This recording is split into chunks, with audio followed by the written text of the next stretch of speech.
merupakan daerah yang memiliki sejarah panjang dalam peradaban manusia.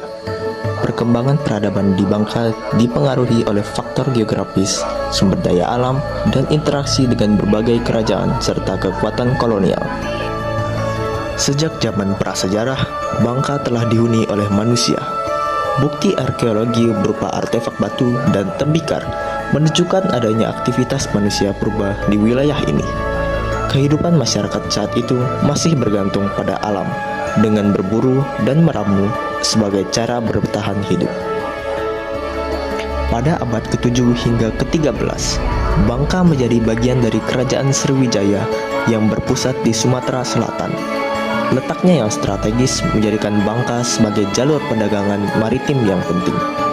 Perdagangan dan pengaruh budaya Hindu-Buddha berkembang pesat di wilayah ini. Setelah runtuhnya Sriwijaya, Bangka berada di bawah kekuasaan Kesultanan Palembang pada abad ke-17 hingga ke-19. Pada masa ini, timah menjadi komoditas utama yang dieksploitasi dan diperdagangkan. Pengaruh Islam juga semakin kuat di masyarakat Bangka. Berdasarkan perkembangan ini, dapat disimpulkan bahwa Bangka mengalami perubahan yang signifikan dari zaman prasejarah hingga era modern. Dengan potensi sumber daya alam dan kebudayaan yang kaya, Bangka terus berkembang menjadi daerah yang berperan penting dalam perekonomian dan pariwisata Indonesia.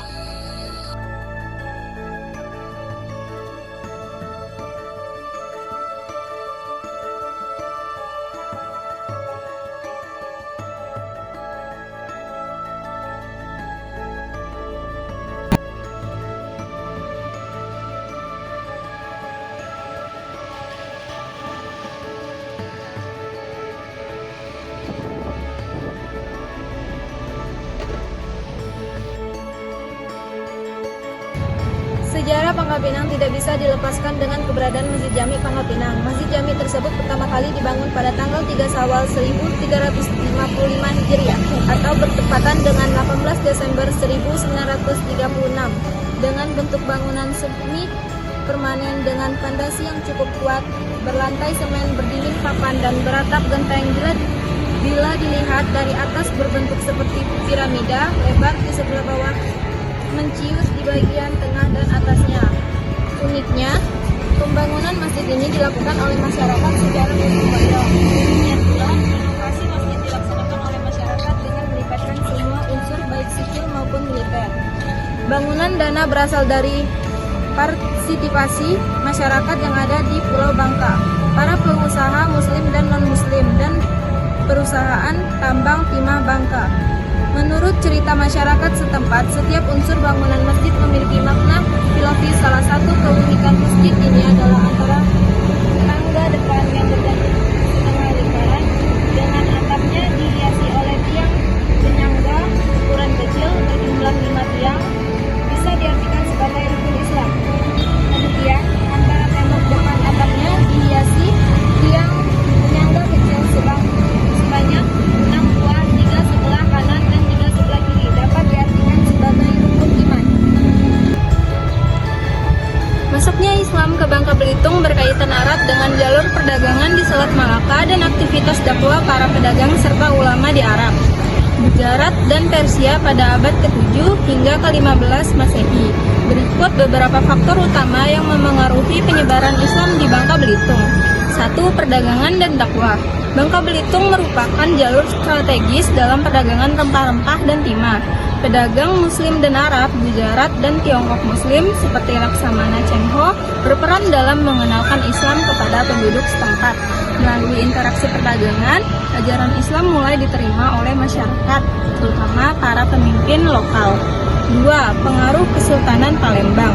Pada abad ke-16 hingga 18, Bangka Belitung berada di bawah pengaruh Kesultanan Palembang Darussalam yang beragama Islam. Kesultanan Palembang mengirimkan ulama dan pejabat untuk menyebarkan Islam ke wilayah ini. 3. Peran ulama dan dakwah Wali Songo. Penyebaran Islam di Bangka Belitung juga didukung oleh dakwah para ulama dari Pulau Jawa yang memiliki hubungan erat dengan Kesultanan Demak dan Cirebon. Beberapa ulama menyebarkan Islam melalui pendekatan budaya dan adat setempat. 4. Perkawinan dan asimilasi budaya. Banyak pedagang muslim menikahi penduduk lokal, sehingga Islam berkembang secara alami melalui keturunan mereka. Tradisi Islam kemudian mulai melekat dalam budaya masyarakat, seperti dalam upacara adat dan sistem sosial. 5. Kolonialisme dan perlawanan Islam. Pada masa kolonial, Islam menjadi salah satu identitas perlawanan terhadap penjajahan Belanda. Para ulama dan pemimpin Islam di Bangka Belitung turut serta dalam perjuangan melawan kolonialisme. Saat ini, Islam menjadi agama mayoritas di Bangka Belitung dengan banyak peninggalan sejarah seperti masjid tua dan tradisi keislaman yang masih dipertahankan.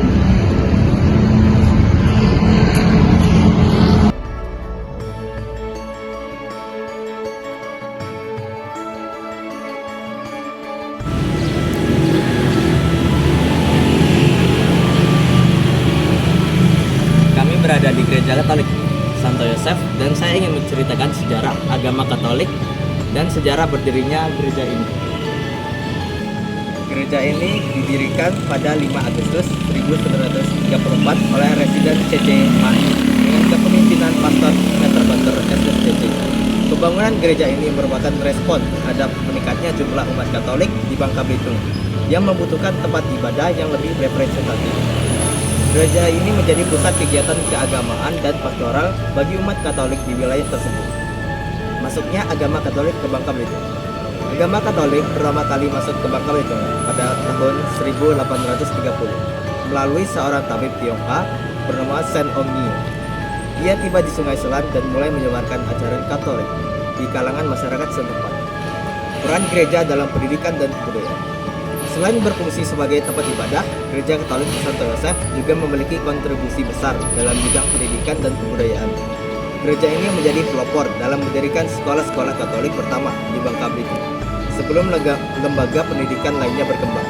Upaya ini bertujuan untuk meningkatkan kualitas pendidikan dan kesejahteraan masyarakat setempat. Pada tahun 2010, Gereja Katedral Santo Yosef ditetapkan sebagai salah satu cagar budaya di Indonesia. Penetapan ini menegaskan pentingnya gereja ini sebagai warisan sejarah dan budaya yang harus dilestarikan.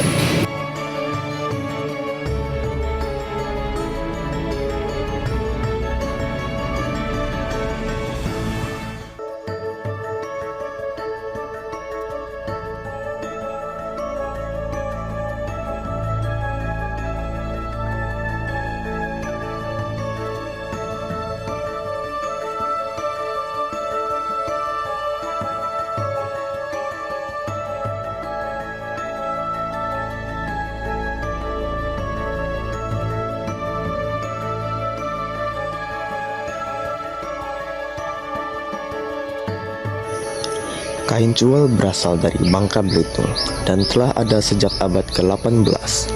Awalnya, kain ini hanya dikenakan oleh kalangan bangsawan dan keluarga kerajaan sebagai simbol status sosial. Konon, kain cuel mulai berkembang di era Kesultanan Palembang, di mana pengaruh budaya Melayu, Tionghoa, dan Eropa bercampur dalam seni tenun. Nama cuel sendiri berasal dari teknik menenun khas yang disebut mencual, yaitu menyisipkan benang emas atau perak dalam pola tertentu, sehingga menciptakan efek timbul yang indah. Kain cuel sering dibandingkan dengan songket, tetapi memiliki ciri khas tersendiri dalam motif dan teknik pembuatannya. Kain cuel memiliki banyak fungsi dalam kehidupan masyarakat Bangka Belitung, antara lain pakaian adat, busana modern, cenderamata dan dekorasi, pelengkap upacara keagamaan.